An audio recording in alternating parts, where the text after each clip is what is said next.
Thank you, Shauna. It is a pleasure to introduce Jenny Blackbird. Jenny Blackbird is a Nehio-Finnish-Canadian multidisciplinary artist, hand drummer, and community auntie. She works at First Nations Indigenous Student Services as the Resource Center and Programs Coordinator.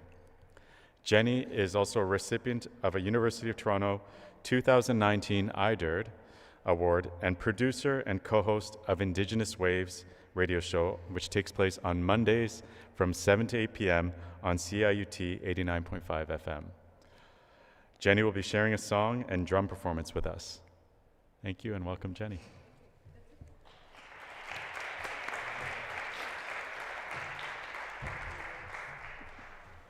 You don't mind if I smudge, share a little bit of sweetgrass with everybody, because sweetgrass is a very good medicine.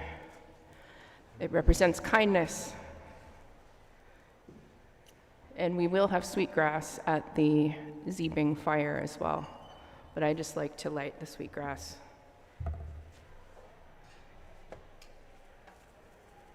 To cleanse my drum as well. All right, so I did prepare a little bit of something to say because I was thinking about a lot of the things we actually talked about at the table.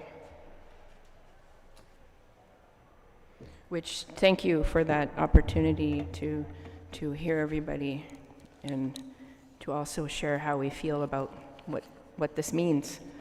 So December 6, 1989, I was 19 years old, and I remember my mother and I stopped what we were doing to watch the news. We learned that the 14 young women at École, Polytechnique in Montreal were murdered by a lone gunman. And the Montreal massacre, that's what I knew it as. So the reporter stated that the killer said, "I hate feminists," as he killed these 14 women and injured several others. So over the course of a few days, we heard the reporter speak the names of the women whose lives had been taken so violently. The reality sunk in about how some women were so hateful. Some men were so hateful. Actually, women can be hateful too. Maybe that wasn't a Freudian slip. Some people can be very violent and perpetuate misogyny. My mother is a feminist. I was brought up to be a feminist. So my mother was born in post-World War II Finland and then brought to Canada in the 50s. She told me stories of how men treated her as a child and as a young woman. I wondered why men would do that. I often perused the many books on feminism that we had on the bookshelves in our home and talked to her about the issues that women face. I was taught to not take gender discrimination, to stand up for myself and for other women. Feminism to me has always been about all-around equality. Feminism is about being given space to be yourself, to be given the same opportunities as anyone else, and not to be held back or silenced just for being a woman. So sadly, I had my own experiences being a young Indigenous girl, then a young woman, being followed, propositioned, being assaulted, being belittled for being female, and not heard when I spoke up against what was happening to me and my friends. And my late Aunt Hazel, she had a metal plate in her head due to injuries from domestic assault from her partner. So this beautiful woman who was a residential school survivor had this metal plate and her face was deformed. So that was a direct result of violence against a woman, an Indigenous woman. So after this Montreal massacre, I attended OCA, Ontario College of Art, as it was called at the time, and I was enrolled in performance art. And the final project, one of the female students presented a very simple yet powerful piece focused on naming the 14 women who died at Polytechnique, Montreal. So watching my classmates set down those 14 candles and then light them, and then hearing her speak those names in the performance piece was a chilling reminder that someone hated feminist women so much he killed them. So while many situations and opportunities have improved for women, I'm greatly disappointed that some things have remained the same. Some men just don't care. They don't care about women. They insult us when we don't reply to their catcalls. They show us rage when we don't want to date them. They abuse us when they don't get their way, and they go to extremes when they realize they can't control, and I'm using air quotes, they can't control women. As an Indigenous woman, I witness my Indigenous community member friends and acquaintances being subject to sexual harassment, threats, stalking, sexual violence, and even death threats by men who don't know where to direct their anger and their frustration. And sadly, some people just brush off these threats, and the women who have violence directed at them are labeled, and I'm using air quotes again, crazy. Ableist language too. So these very real threats are downplayed when a woman shows emotion about the situation she is facing. Some people just still do not listen to women who are in danger. So I had a whole bunch of stuff here about how horrible social media is, but we kind of know the drill. We kind of know it right now. You know, remember when Black comedian Leslie Jones was harassed off of Twitter? And she was harassed for being a Black woman, a funny Black woman. And then the other day, I saw a woman post on X about, she just defended her dissertation, her thesis, and she's a doctor now. And all she got was, oh, that's a useless PhD. They belittled her for simply being a woman. And a lot of her followers said, just scroll, delete, mute. And she replied and said, some of the men are threatening to rape me. Because she simply posted to celebrate a doctorate. So I've seen tons of, we've probably all seen it, the anonymous accounts that say that women deserve to be raped. Why are men so hateful? Does it make them feel better to threaten a woman they don't know? And in one day, this week, I saw several of the people that I know from Indigenous community posting on social media that their relatives have gone missing, their female relatives have gone missing. Indigenous women, girls, two-spirit, non-binary, transgender Indigenous community members are sexually harassed, assaulted, and receive death threats by men they're in relationships or just complete strangers. And this is happening in 2024. So what can we do to stop hurtful men from being like this? What can we do other than meet every year to read the names and remember those who have had their lives taken in such a violent manner? Not to downplay it, I think it's important. We do need to remember this. We do need to show the next generation what happened. So this is what I was going to talk about, my visit to a school a couple of years ago. And so I brought the Paper Doll Project from Native Women's Association of Canada, and that's a project where people are invited to decorate the dolls and think about women who are missing, murdered. And some people don't like it because the dolls are faceless, with the implication that these women are faceless. They don't have names. They do. They are very much loved. And so I took that and changed it, and I said, I want the students to reflect and be creative in terms of, what do you think a woman would have done, like a fashion designer or a doctor or a nurse, or, you know, dress them up like that and let's talk about it. And there was this one student that had made it into a fashion doll. And I said, do you know one of those women? And I named the woman that she had died, and she was going to be a fashion designer. So I wanted them to think about the potential that was cut short. And in these dolls that represented women. And one young boy took a pair of scissors and took one of the dolls and looked at me and said, what would happen if I cut her head off? And I looked at him and I said, do you think that's kind? Do you think that's a kind thing to do? And then the teacher talked to the student, and a lot of the boys were kind of giggling. And so my heart sank, and the kid was probably 12, 13 years old. So I'm thinking now, he might be in his 20s, might be in university. So I wonder if he's changed. I wonder if he still thinks that way, and if he thinks that that's a funny action. You know, I was asked to MC the opening of a women's shelter this summer at an Indigenous agency, and I got to be the MC, so I was supposed to just be here's the speaker, welcome, cut the ribbon. But a lot of times I just take the mic and I say, It's all well and good that we have a shelter, it's needed, but why do we have the shelter? The women are fleeing violence, so how do we support men? How do we support them? How do we support them with their feelings, with their frustration when they don't get what they want, and I'm using air quotes, when they have that entitlement? And how do we support them to walk away from those situations where they are going to harm somebody or even harm themselves? Men are hurting, men are struggling. So I believe in the education for grown men, youth, and boys so they can understand what feminism really is and not to fear it or be hateful towards women or feminists. And I really hope, my hope for today and for the future is for your continued safety. May you all be safe and respected on campus, in your personal lives, in your work lives, and in your personal lives. I said personal twice, I meant public.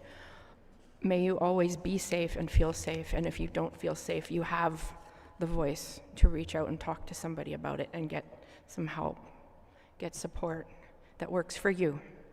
Because it's all well and good to have support, but if you're not into it, it's not going to help you. I'm going to sing a song, a sisterhood song that came to me a couple of years ago, maybe 12 years ago, and I would invite you to sing it with me, if you wish to.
Thank you so much for being here, being together, and look at everybody and tell each other that you love them.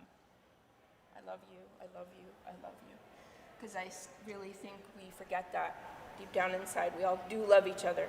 So maybe that love will actually crack open someone who is feeling hurt and moves to violence and moves to treating others poorly. So like I say, thank you. Hi.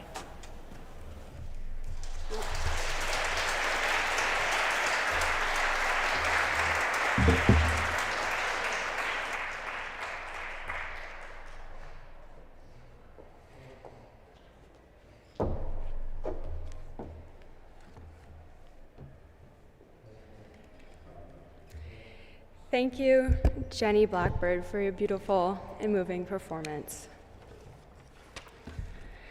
Now I'd like to hand it over to Professor Sandy Welch, Vice Provost Students, to announce this year's recipients of the Award for Scholarly Achievement in the area of gender-based violence.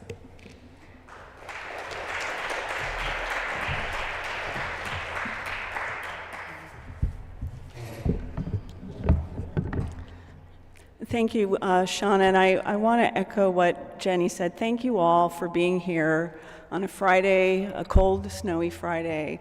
Thank you for being here and being with us to remember and to find ways that we can move forward. I also want to thank the organizers for this opportunity to have a discussion. Often we come to this event and I always leave recharged and reflective, and having listened, but there was a powerfulness and a comfort in being able to talk and to share, because all of us have many reasons why we're here. This is a day that, as Vice Provost students, I don't often talk about why am I here. I'm here because of this day and what it means to me, the course of my life, the people in my life, the fact that I am a scholar of gender-based violence and sexual harassment, that I have, when I look back on my younger self, my sort of semi-adult self, my kind of older self, I guess now, the activism and the things that I care about relate very strongly to this day, to the reason that we're here, to trying to find ways, even when we feel that there's no way forward, trying to find ways that we can make it better for all of the experiences that many of you in this room have had, and that we certainly hope no one else will experience, but I also know it is this room that will hold the support, that will hold the care for those in the days, weeks, and I hope not, but possibly years ahead, to comfort those folks, but to also help us find ways that we can work to have the ways forward to bring about sustainable and realistic solutions for gender-based violence. And one of the ways that I'm here today to honor two exceptional students and to award the Award for Scholarly Achievement in the area of gender-based violence that we first gave out at U of T in 2017. And it was to recognize the amazing work that our students do in this area and what we can learn from our students who are making distinctive contributions in gender-based violence research and prevention. The award is jointly sponsored by the Office of the Vice President and Provost and the Office of the Vice President, People, Strategy, Equity, and Culture. And the award is open to students across all programs and years of studies. And over the years, we've had many different disciplines, from music to the sciences, to the social sciences, to education, who've been awarded. And it's about the research that our students are engaging in, and as well as their community or co-curricular involvement on issues of violence against women, girls, trans, and non-binary people. And I'm grateful that I believe both of our award winners are here today. And as I say some very nice things about you, I will invite you to come up to receive your award. First, I am pleased to announce this year's undergraduate award winner, Hex Lee. Hex is an international student.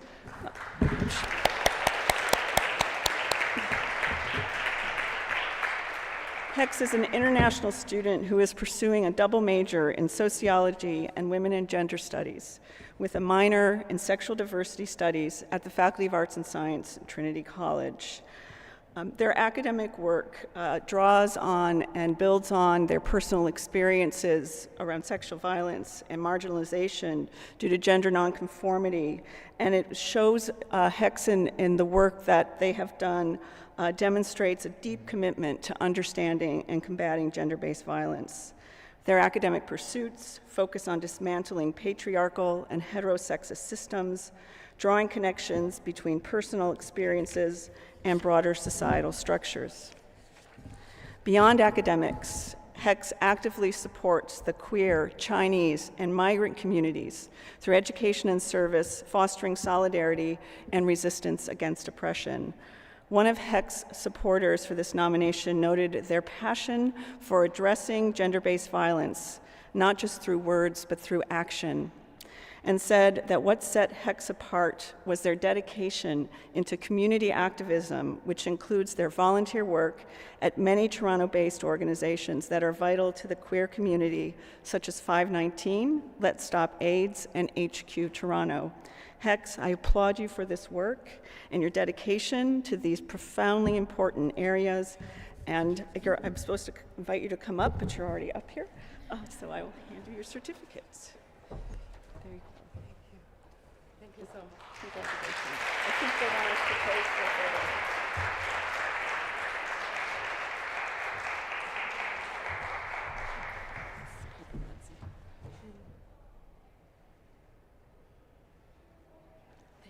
Thank you so much. And I will note, without bias, I'm also very pleased that both of the award winners this year just happen to be connected to my home department, sociology, so I'll just do a little yay sociology.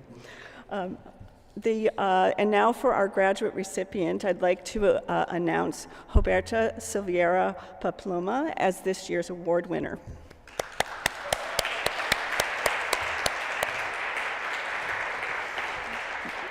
Roberta is a PhD candidate in the Department of Sociology and in the collaborative degree program in Women and Gender Studies. In her PhD dissertation, she analyzes the criminalization of feminicídio, or femicide in Brazil, and the feminist politics around it as the root of inquiry to answer three broader questions: how feminist discourses and practices impact political mobilizations and state practices on violence, how gendered, racialized, and economic structures shape these discourses and practices, and how feminists variously respond to the diffusion of their ideas. And in recognition of her academic work, she has also been awarded the Vanier Graduate Scholarship and an Ontario Graduate Scholarship. One of the faculty members who supported Roberta's nomination called her a brilliant thinker and writer with a particular genius and capacity for social theorization, and that her research is ambitious and exemplary and will profoundly influence further research in this area. So Roberta, I applaud you for this powerful work, and I would like to ask you to come and get your certificate.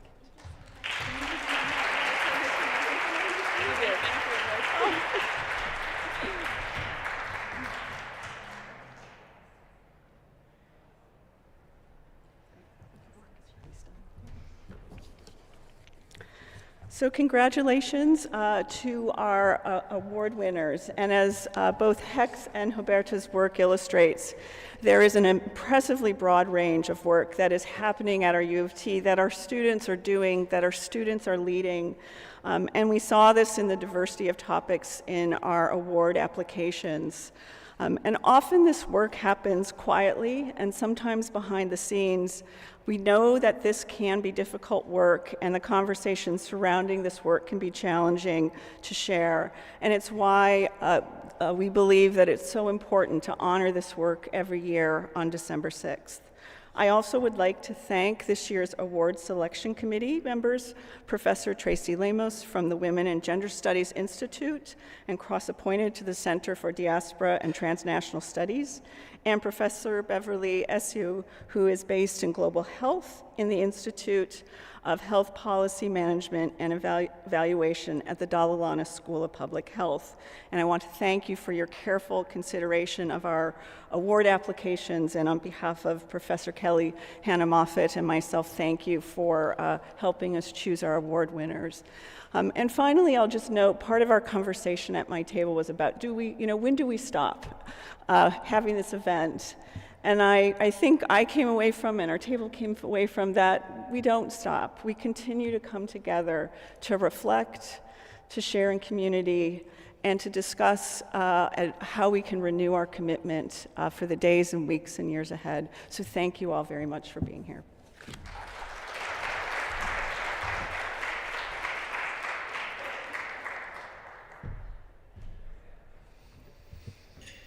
Thank you, Sandy, and thank you for that reminder. I'd also like to extend my congratulations to Hobeta and Hex. Thank you for leading the new generation working to end gender-based violence. So congrats again. I'm going to do a little applause again, if that's okay. I would like to now introduce Marisa Sterling, Assistant Dean of the Office of Diversity, Inclusion, and Professionalism at U of T Engineering, who will be helping us remember the 14 women killed at L'École Polytechnique de Montréal.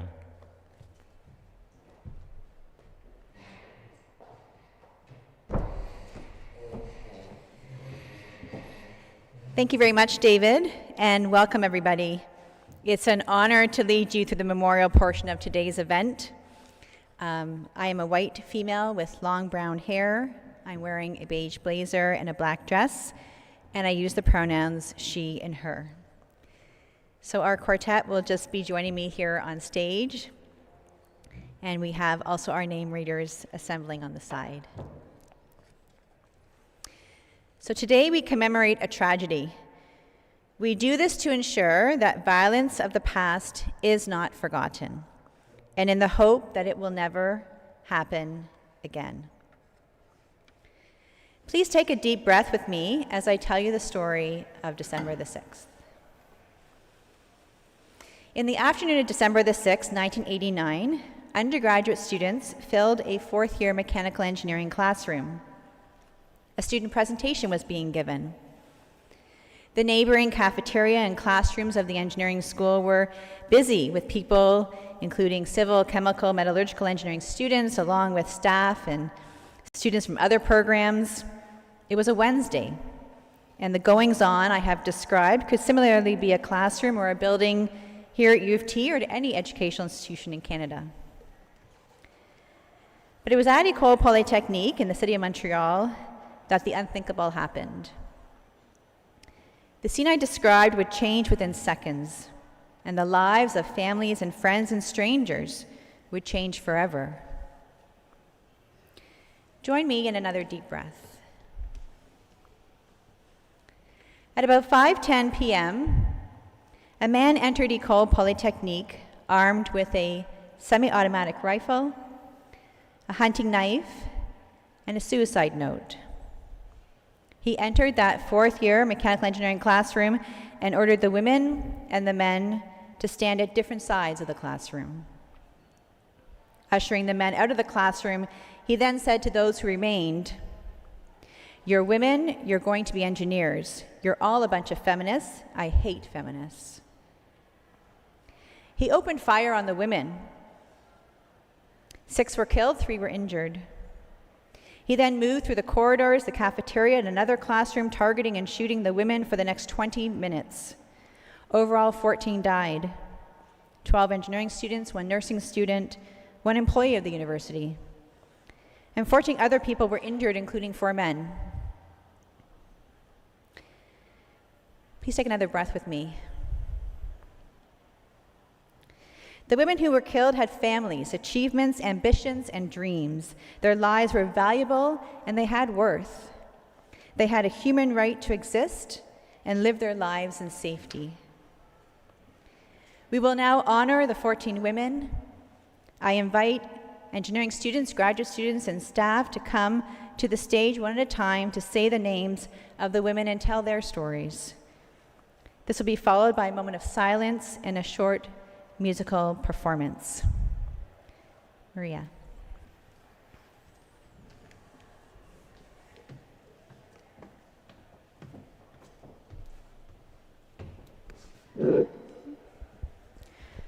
Geneviève Bergeron, age 21, second-year civil engineering student. She had just celebrated her 21st birthday.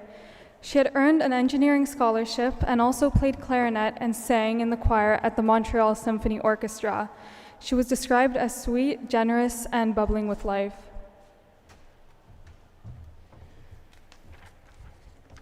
Hélène Colgan, age 23, fourth-year mechanical engineering student. She was graduating soon and had 3 job offers. She was known to always be juggling many projects with ambition and hope. Her best friend was Nathalie Croteau, who was also killed. Nathalie Cruteau, age 23, fourth year mechanical engineering student. She was 3 months away from graduating. She was outgoing, enterprising, with a passion for learning. She was to take a vacation and celebrate New Year's Eve with Helene Colgan in Cancun, Mexico.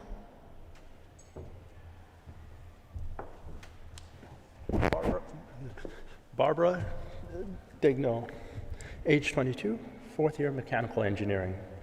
She was to graduate a few months later. She was someone not bound by conventional limits. At age 7, she asked why she could never become the Pope.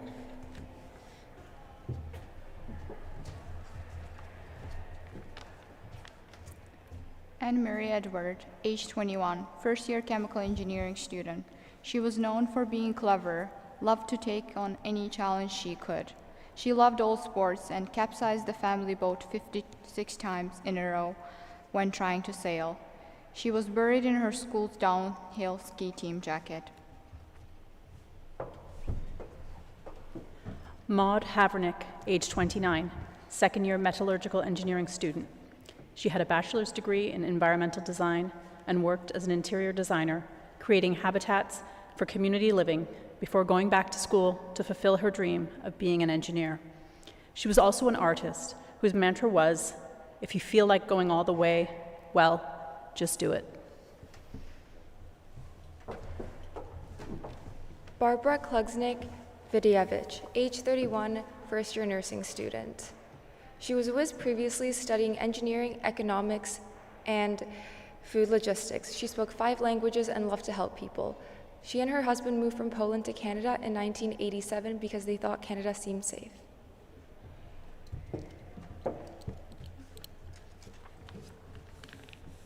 Maurice Laganier, age 25, budget clerk for the school's finance department. She had just been married 4 months prior, and she had 13 brothers and sisters, and was looking forward to starting a family as her own as a newlywed. Maurice Leclerc, age 23, fourth year metallurgical engineering student. She was a top student at the school, and she had acted in plays in junior college. She liked British punk and new wave music and lived life unabashedly on her own terms. She was discovered dead by her father, who was a Montreal police lieutenant, first on the scene.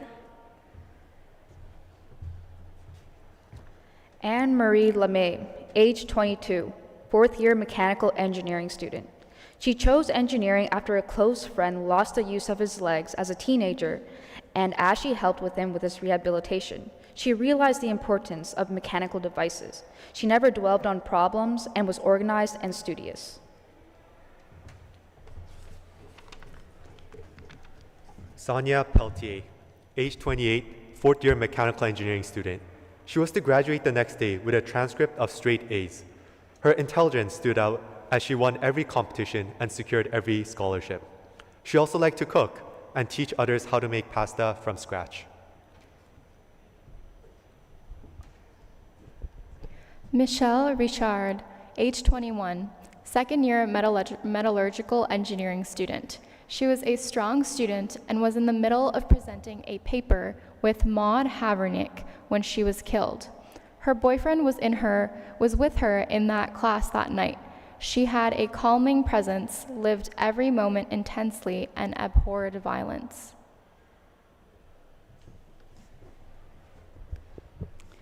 Annie Sant-Arnaud, age 23, fourth year mechanical engineering student. She was in that classroom that night listening to a presentation in her last class before graduation. She had a job interview with Alcan Aluminum the following day. She wrote poetry and wanted to make the world a better place.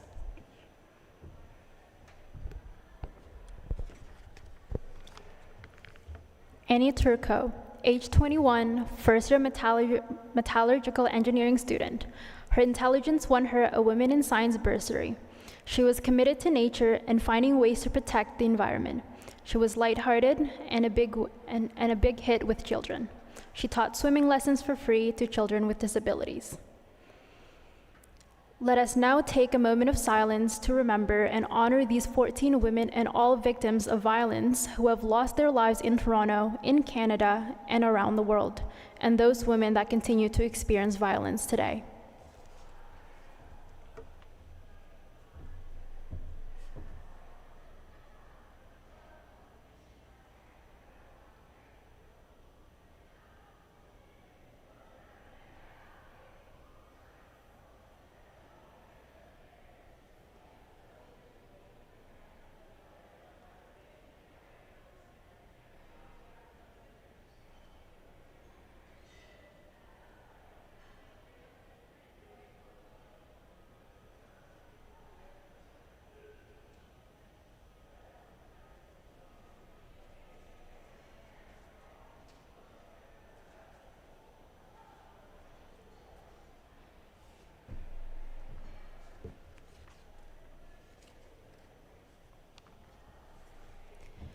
Thank you for participating in the moment of silence. Thank you to the students and staff who came on stage to deliver this memorial. And thank you to the school orchestra's Iron Strings Quartet for providing such beautiful music to help all of us today as we meditate on the issues at hand and as we are stirred into action.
The events of December 6, 1989 have forever changed so many people's lives, and its remembrance continues to do so.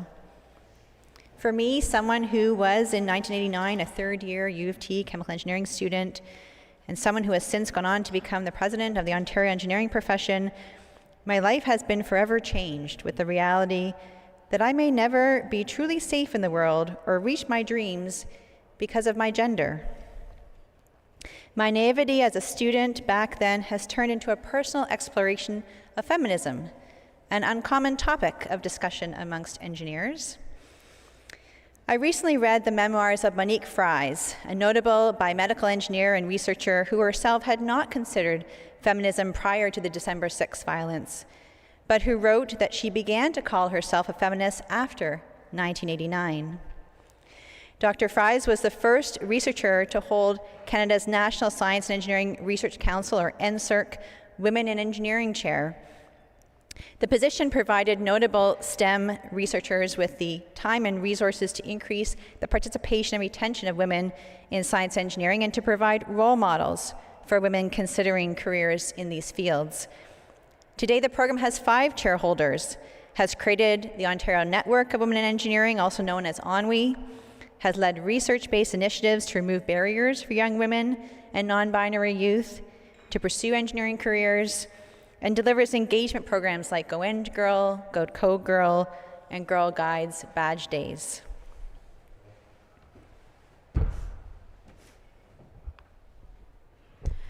What would change after December 6th is the growing strength of community between women and women in engineering, and this continues today. In 1989, the Women in Science and Engineering organization, also called WISE, was incorporated with chapters around the world, including one here at U of T. This year, I am co-president of WISE U of T and help to run mentorship programs for women and by women, which research shows has the most impact on students as they transition into higher education studies. We engage with young women in high schools as outreach ambassadors, organize a national conference each year for over 400 women students across Canada to find community within engineering. And we'll be hosting an event on International Women's Day here in the Great Hall to empower those in the community. What would change after December the 6th is the open acknowledgement that engineering has been an unsafe profession for women for years. Starting in the 1990s, the engineering profession began to take complaints by women in engineering seriously. In 1994, a groundbreaking national survey of workplace conditions for engineers was undertaken and identified challenges women engineers were facing. And in 2000, changes were made to the Professional Engineers Act, the Ontario law that governs engineering practice, to include harassment and sexual harassment as part of the definition of professional misconduct. Notable U of T engineering alumni were a driving force behind these changes, including Helen Wyszynski, who is a current member of the University's College of Electors. What would change after December 6th is a swelling of actions to counter violence against women, women of color, Indigenous women, trans women, and so many other identities that face gender-based violence. Here at U of T Engineering, a confidential disclosure framework was initiated in 2021 under Marissa's office in collaboration with a group of change makers known as the Engineering EDI Action Group. The disclosure framework aims to open up conversations about these actions out of the shadows, so its victims are not suffering in silence. As the framework is not a complaints process, it has a lower emotional effort to access and removes the fears of harmful retaliation that many often feel and that prevents students from coming forward. The confidential process provides safe places for students to discuss what they are experiencing and feeling, learn about their human rights and rights under the Student Code of Conduct, find out about resources, and receive help accessing supports to resolutions and to their personal safety and wellness. Over the last 4 years, the majority of students who have used this disclosure framework identify as women and 2SL LGBTQ+ students. What would change after December 6th is that annual remembrances like today's will motivate and affect the creation of laws, policies, and programs for positive change. The 30 by 30 campaign is one such example. It was started 14 years ago in Alberta and then adopted nationally to bring together engineering employers, higher education, and regulators to support women in their careers.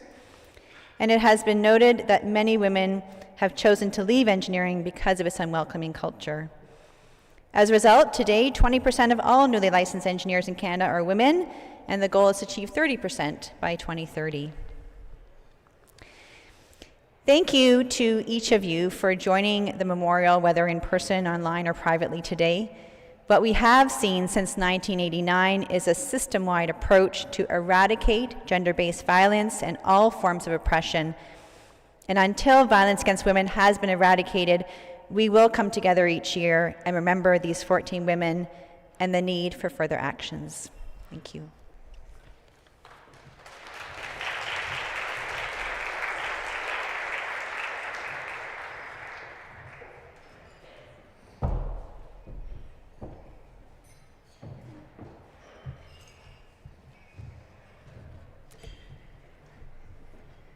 Thank you, Marisa, for leading us through that difficult moment, and Wanda for reminding us what positive changes have happened.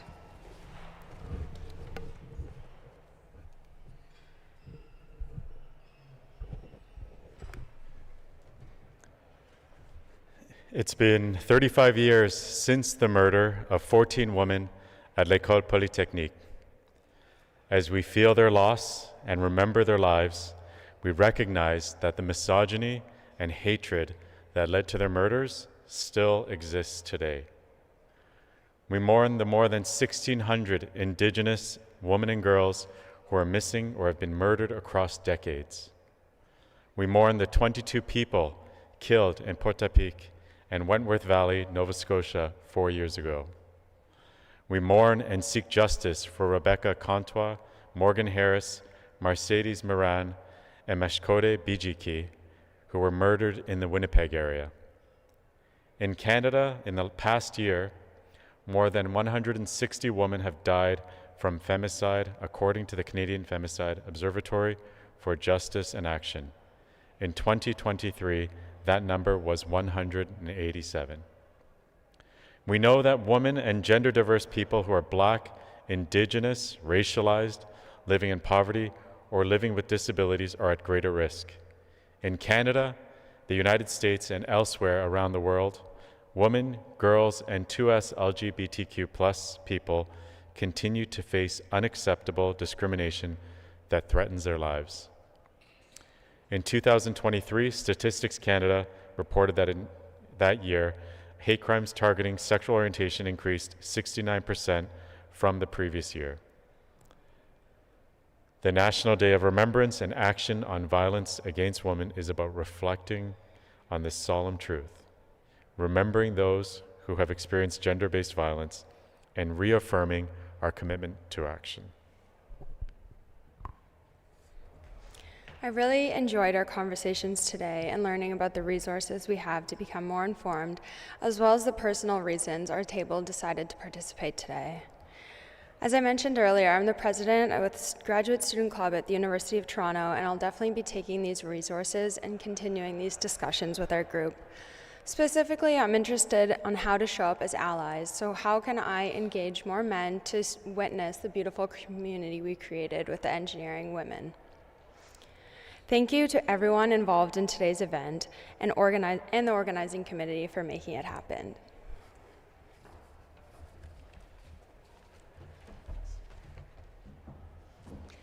Thank you so much, everyone, for joining us today, for joining us in nourishment with food, for joining us in dialogue and discussion, and for really holding this space as a place of reflection, a place where grief is welcome and held, and also a place where we can care for each other and think about the actions that we are going to take with us as we move forward through this month and as we move forward through the years. All participants are now invited to join us for the laying down of roses. Please make your way towards the building exit after I finish this little instruction guide. Not in this second. So please make your way towards the building's exit. Don't forget your coat. Also, this is my disclaimer warning that the roses have thorns. Reflect on that in a way that feels okay for you, but you are responsible for your fingers. Event volunteers are stationed at the exit with white roses and memorial brochures. If you're joining us for this portion of the memorial, you're welcome to take a rose and make your way to the Ziebing Pavilion, and then to 35 St. George Street for the Engineering Student-Built Memorial, which is in front of the Galbraith Building. Volunteers from the center and from engineering will be available to help guide you along your way. This part of our memorial is intended to be done on your own time, so please know that there is no rush. The presentation part of our event will end here, and you're welcome to lay down your rose in silent reflection or join the colleagues at your table for a brief walk if that's what feels good to you. If you're interested in spending more time in reflection today or in the days to come, we're also pleased to have a self-guided memorial walk available as a new resource for all participants. Please scan the QR code on the screen now to access this tool, and there's also QR codes on your table as well. which you can use to navigate various points of interest on campus that are related to gender-based violence prevention and reflection. Thank you again for your participation today. The project of ending gender-based violence is made possible by engaged, caring communities, and today you have all shown your commitment to that work. We appreciate you, and we wish you a restful holiday break to come. Thank you.